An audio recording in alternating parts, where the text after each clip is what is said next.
राजधानी पटना में चैती छठ को लेकर घाटों पर विशेष तैयारियां जो हैं वो की जा रही हैं ताकि छठ व्रती गंगा घाटों पर पूरी सुविधा के साथ अर्घ्य दे सकें। इसको लेकर घाट पर पार्किंग की भी व्यवस्था की गई है।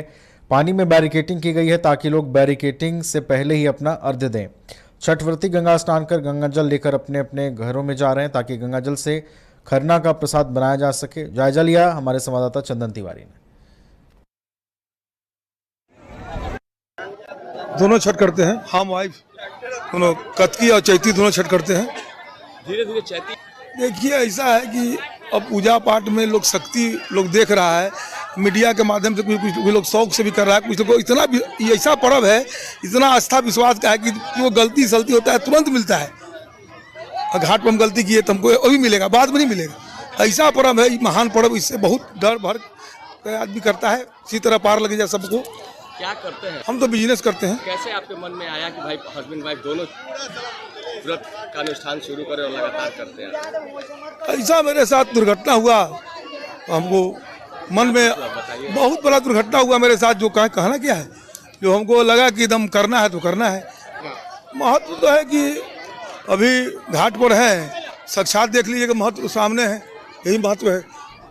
और लोकसभा में आज वक्फ संशोधन बिल 2024 जो है वो पेश किया गया। इसको लेकर तमाम मुस्लिम संगठन सहित विपक्षी पार्टियां इसका विरोध कर रही हैं, तो दूसरी तरफ कुछ मुस्लिम नेता इस बिल के समर्थन में भी खड़े हैं और भारत के पीएम नरेंद्र मोदी को धन्यवाद कर रहे हैं।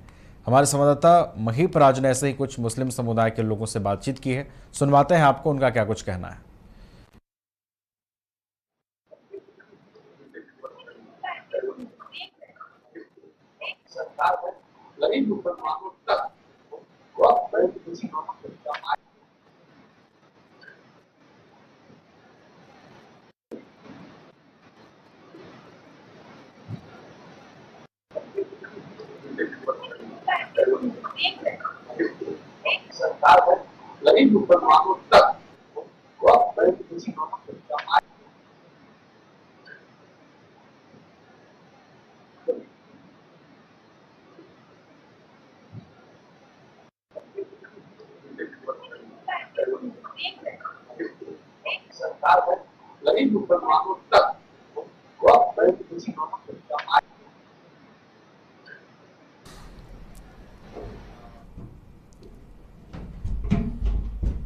वक्फ बोर्ड संशोधन बिल को लेकर बिहार कांग्रेस प्रवक्ता ने केंद्र सरकार पर बड़ा हमला बोला है। प्रवक्ता सौरभ सिंह की माने तो जो सुझाव जेपीसी के जरिए दिए गए थे, सदन में चर्चा उन बिंदुओं पर होनी चाहिए, लेकिन सरकार ने ज्यों का त्यों बिल सदन में पेश कर दिया। साथ ही उन्होंने आरोप लगाया कि जेपीसी में भी सदस्य सरकार के चहेते थे। वक्फ बोर्ड बिल को लेकर कांग्रेस प्रवक्ता ने क्या कुछ कहा है, सुनवाते हैं आपको। खुद कांग्रेस पार्टी ने जितने भी संशोधन दिए उन बिलों में, उस एक भी संशोधन को आपने नहीं माना, क्योंकि आपकी पार्टी सदन में भी बहुमत में है, तो आपने जेपीसी में भी अपने लोगों को चुन के बैठाया और जिसके माध्यम से आपने पूरी की पूरी जो है जेपीसी में आपने किसी भी संशोधन को नहीं माना।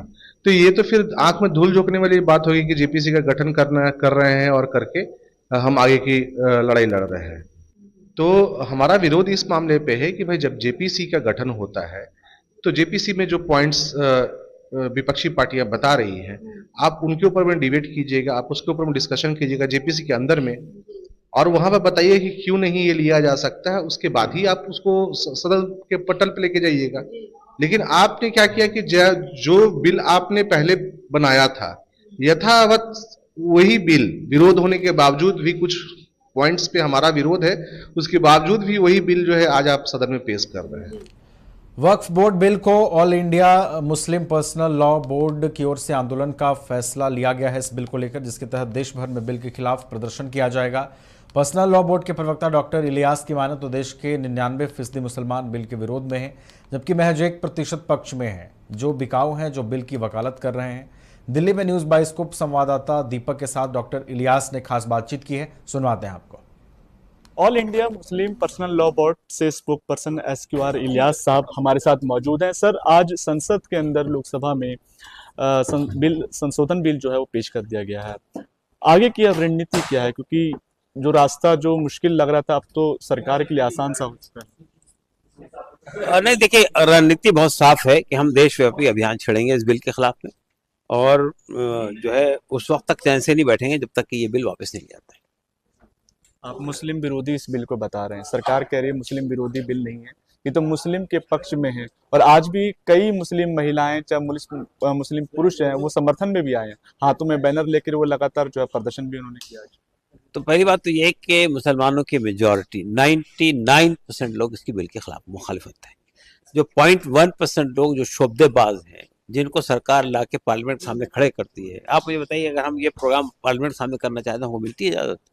वो सरकार के पिकअप किए हुए लोग थे, इनको सरकार वहाँ खड़ा किया गया पार्लियामेंट के सामने, वो मोदी साहब का शुक्रिया अदा कर रहे हैं। तो ये सब बिकाऊ माल लोगों को आप हमारे सामने खड़ा करके कहें कि पूरा मुसलमानों की एक बड़ी सपोर्ट कर रहा है बिल की, गलत बात है।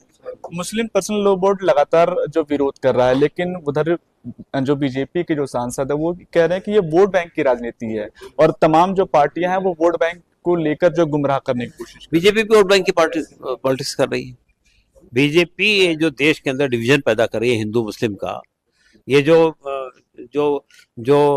आपके चुनावी सभाओं के अंदर जो शब्दावली प्रधानमंत्री इस्तेमाल करते हैं, वो क्या वो राजनीति नहीं है? वो जो है वो आपके वोट की सियासत नहीं करते हैं क्यों? तो इसलिए ये कहना कि बाकी पार्टियां समर्थन लेने की कर रही है, आप क्या कर रहे हैं? अभी पार्टियों की बात करें वो समर्थन में है, लेकिन इसमें कमियां कहाँ देख रहे हैं? देखिए, असल में हमने हमारा जो इसके बिल के ऊपर में जो हमारी यानी ऑब्जेक्शंस हैं वो हमने बहुत विस्तार से पब्लिक उनके सामने रखे हैं, पार्टियों के पास भी रखे हैं, गवर्नमेंट के पास भी रखे हैं, जेपीसी के सामने भी रखे हैं। हमारा मानना यह है कि ये बिल असंवैधानिक है, डिस्क्रिमिनेटरी है और एक पर्टिकुलर कम्युनिटी को टारगेट कर रहा है, इसलिए इसको वापस लिया जाना चाहिए। बिहार, झारखंड ऐसे बड़े राज्य हैं जहाँ पे बड़ी जो बेल्ट है मुस्लिम समुदाय की है, सबसे ज्यादा जो जमीनें हैं वो वक्फ बोर्ड के बाद है। संशोधन में कहा गया कि इसमें कमियां नहीं है, हम तो चीजों को ठीक कर रहे हैं। आगे आप किस तरीके के भविष्य देखते हैं? पहली बात तो मैं बताना चाहता हूँ कि ये भी एक भ्रम पैदा किया जा रहा है कि सबसे ज्यादा प्रॉपर्टी वक्फ के पास है। सिर्फ तमिलनाडु और आंध्र प्रदेश की जो हिंदू इंडोमेंट है वो वक्फ बोर्ड से ज्यादा है। उड़ीसा के जो हिंदू इंडोमेंट है वो वक्फ बोर्ड से ज्यादा है, वक्फ प्रॉपर्टी से ज्यादा है। एक बात। दूसरी बात ये कि ये जो बिल लाया गया है, ये बिल एक पर्टिकुलर कम्युनिटी को टारगेट कर रहा है। ये बिल वक्फ के अंदर सुधार के लिए नहीं लाया गया, वक्फ के अंदर करप्शन के लिए नहीं लाया गया। अगर ऐसा किया होता तो 2013 में जो इम्प्लीमेंट किए थे मनमोहन सिंह की सरकार ने लास्ट में, उसको इस सरकार ने इम्प्लीमेंट क्यों नहीं किया? वो इम्प्लीमेंट करती तो गरीबों का मसला भी हल हो जाता, वो इम्प्लीमेंट करती तो वक्फ की प्रॉपर्टी को मैनेज करने का मसला भी हल हो जाता, वो नहीं किया। अच्छा, आखिरी मेरा सवाल ये रहेगा कि जेपीसी में भी लगातार इसकी चर्चा हुई, जेपीसी की चर्चा के बाद इतना विरोध, अब आगे आप किस तरीके का और आगे आपकी प्लानिंग? क्या चर्चा हुई जनाब? जेपीसी में जितने इश्यूज हमने खड़े किए उस पर कोई बात नहीं मानी गई। जेपीसी में जो अपोजिशन के मेंबर थे उन्होंने जितने आपत्तियां उठाई उसको रिजेक्ट कर दिया गया। जेपीसी में हमने 5 करोड़ ईमेल भेजे, उसको नजरअंदाज कर दिया गया। जेपीसी में हम हर जगह जाके अपनी बात रखी, उस पर कोई बात नहीं रखी। तो जेपीसी ने तमाशा किया। जेपीसी ने तो जो संवैधानिक रास्ते खुले हुए थे सब रास्तों को बंद कर दिया। जेपीसी ने तो डेमोक्रेसी के साथ में खिलवाड़ किया। जेपीसी तो जो बिल उसको दिया गया था, बिल पे पार्लियामेंट पे आपत्तियां जताई गई तो उसको एड्रेस करना चाहिए था ना, बजाय उसको एड्रेस करने के उसको और ज्यादा सख्त बनाकर वापस लाइए। अच्छा, आखिरी प्लानिंग आपकी क्या है? अब इसके बाद आपका क्या रुख है, किस तरीके का प्रदर्शन आप करेंगे? देखिए, इसके बाद हम कॉन्स्टिट्यूशन में और संविधान में और आपके लीगली, कॉन्स्टिट्यूशनली, डेमोक्रेटिकली जितने रास्ते अवेलेबल हैं वो सब का इस्तेमाल करेंगे। इस बिल के खिलाफ देशव्यापी अभियान छेड़ेंगे। ये आप मान रहे कि हिंसात्मक चीजें अब नहीं होंगी प्रदर्शन के बाद?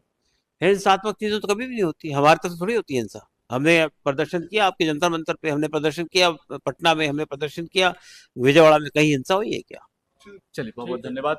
हमारे साथ बात करे थे Indian Muslim personal law board के स्पोक पर्सन। न्यूज बाइस्कोप के लिए दीपक कुशवाहा की रिपोर्ट, दिल्ली। पटना के गर्दनी बाग में ऑटो और ई रिक्शा चालक धरना प्रदर्शन कर रहे हैं। 1 अप्रैल से राज्य में स्कूली बच्चों को लाने ले जाने वाले ऑटो और ई रिक्शा पर रोक लगा दी गई है। यह रोक बिहार पुलिस हेडक्वार्टर के यातायात विभाग ने लगाई है, जिसके विरोध में ऑटो चालक धरना दे रहे हैं। इसे लेकर रविवार को संगठनों की ओर से बुद्ध स्मृति पार्क में बैठक भी हुई थी। तो आप उस मुताबिक कहिए कि अपने ऑटो में, ई रिक्शा में हम लोग भी चाहते हैं